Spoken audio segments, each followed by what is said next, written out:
అధికారం చేపట్టి 2.5 సంవత్సరాలు మరి. ఈ 2.5 సంవత్సరాల పాలన ఎలా ఉందని మీరు భావిస్తున్నారు? రాజమండ్రి మేలుగా మీరేమంటారు?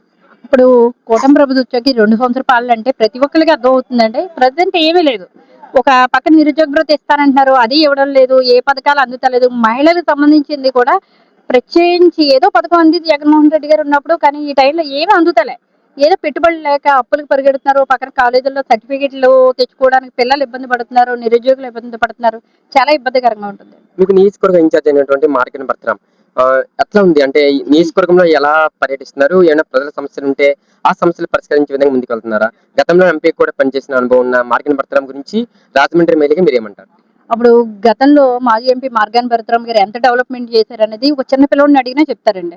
అదే విధంగా ప్రెజెంట్ కూడా అధికారం ఉన్నా లేకపోయినా ప్రజల కోసం విద్య, వైద్యం అందించాలనే తపనతో ప్రతిదీ, ప్రతి చిన్న కార్యకర్తకి కష్టం వచ్చినా, ప్రజలకు కష్టం వచ్చినా ముందుండి నడిపించే వ్యక్తి మార్గాన్ భరతరామ్ గారు. ఈరోజు యువతకి సంబంధించి ధర్నా చేస్తున్నారు. నిరుద్యోగులకి ఉద్యోగ అవకాశాలు లేవు. అదే విధంగా విద్యార్థులకు సంబంధించి కూడా ఫీజు రీయింబర్స్‌మెంట్స్ కూడా లేవంటూ కూడా ఇప్పుడు మీరు అయితే నిరసన కార్యక్రమం చేపడుతున్నారు. ఇది రాజకీయ పరంగా ఈ యొక్క కార్యక్రమం జరుగుతుందా? లేదంటే విద్యార్థుల పట్ల వైఎస్ఆర్ కాంగ్రెస్ పార్టీ పోరాటం చేస్తుందా? ఒకటండి. ఓ పక్కన నీటు ఫలితాల మీద కేంద్రంలో ఇచ్చిన ధర్నాకి అక్కడ ఆయన రాజీనామా చేశారు. అలాగే లోకేష్ గారు డీఎస్సీ మీద జరిగిన అవకతవకల మీద ఎందుకు స్పందించలేదు? ఆయన తక్షణం మరి రాజీనామా చేయాలి కదా! ఓ పక్కన నిరుద్యోగులు ఎంత ఇబ్బంది పడుతున్నారని ప్రజలు తెలుస్తుంది అందరికీ. What is what one by one చెప్తారేమో ఉంటున్నారు, ఇబ్బంది పడతారేమో ఉంటున్నారు. అలాగే భరతరామ్ గారు అధికారంలో ఉన్నా లేకపోయినా ఆ రోజు నుంచి ఈ రోజుకి మెగా జాబ్ మేళా అనేది పెట్టి నిరుద్యోగులకి తన వంతు సాయం అందిస్తున్నారు.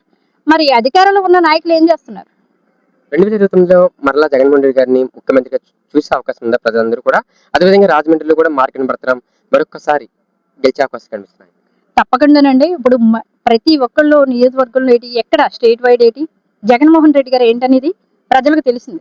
తెలిసింది గనుక ఈవీఎంల ద్వారా ఆగిందే తప్ప, ప్రజల్లో మాత్రం ఎప్పుడు చెరగని ముద్ర వేసుకున్నది అక్కడ స్టేట్‌లో అయితే జగన్మోహన్ రెడ్డి గారు. మా రాజమండ్రి నియోజకవర్గం వచ్చి మార్గాన్ భరతరామ్ గారు.